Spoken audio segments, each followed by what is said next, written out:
I made it to my car without dropping the hat box or tripping on a curb and managed to get the key fob out of my purse without incident until I realized that it still wasn't working. Manipulating the keys one-handed to get the right key in the car door lock and turned it in the right direction to unlock my door, I finally managed to pull the door open and set the hot box down carefully on my seat.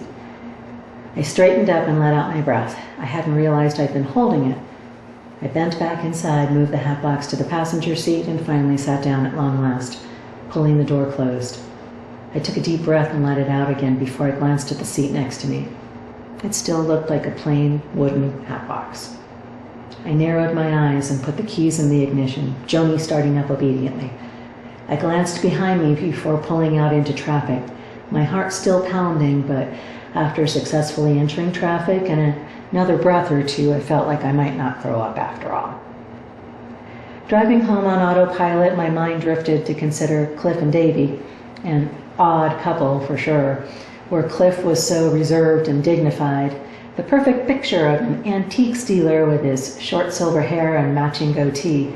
Davy was the definition of a grande dame.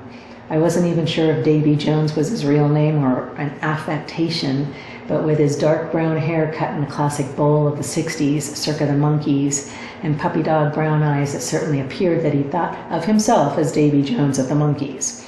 I guessed adding the extra E in the spelling gave him a pass on being just a bad impersonation. I thought he looked more like a swarthy Carol Channing, just without the platinum blonde locks.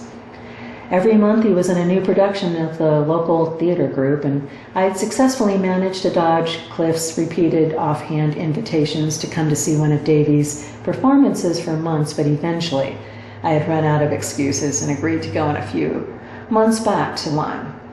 It was West Side Story, and I found myself pleasantly surprised.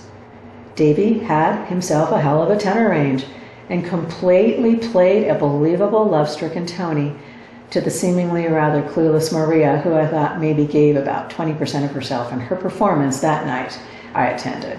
Overall, it wasn't the worst experience I'd ever had in my life, and I'd managed to come up with a suitably convincing, appropriately flattering review of the show for the next time that I saw Cliff and or Davy. I knew they fought a lot, but it wasn't any of my business. The challenge with being a regular visitor to a business is that you run out of things to talk shop about and end up discussing personal details that you ordinarily would never discuss with someone outside your inner circle. Familiarity doesn't breed contempt so much as comfort, I thought. Or maybe it's just a matter of perspective. From what I understood, they've been trying to adopt a child for years. Having zero personal experience with being gay, I could still understand that there are unique challenges when it comes to being a gay couple in the adoption process. Cliff seemed resigned to waiting out the slow, drawn-out process, in stolid silence for the most part, while Davy was sure it was something against him personally, due to him being in the theater and all. He was, in his opinion, a channeled reincarnation of some historic polyglot, as he made clear, loudly, often. In my opinion, Davy's theatrics should stay inside the walls of the theater. He was just too much flamboyant energy and drama, literally, for me. Frankly, he creeped me out. As I transitioned from the university district to downtown, I thought I probably had the easier life overall. I had a job, which might be boring, but at least I didn't have any responsibility for anything except what I did there. I had a partner who offered comfort and stability without requiring much in return, except for a bit of physical companionship periodically.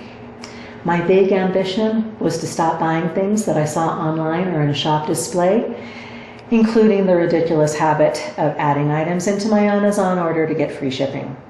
I had actually planned on taking a vacation in Santorini this year, which I kept promising myself every year. I wouldn't have to save a lot of money, but I needed to save some money, and that seemed to me, in my personal opinion, to just about sum up the status of my life. Always wanting to do something to change it, but not ever actually doing anything about it. I scowled, pulled into the parking lot of my complex. It seemed change had come in at least one area of my life, I thought, as I glanced over at the hat box on the seat next to me, whether I wanted that change or not.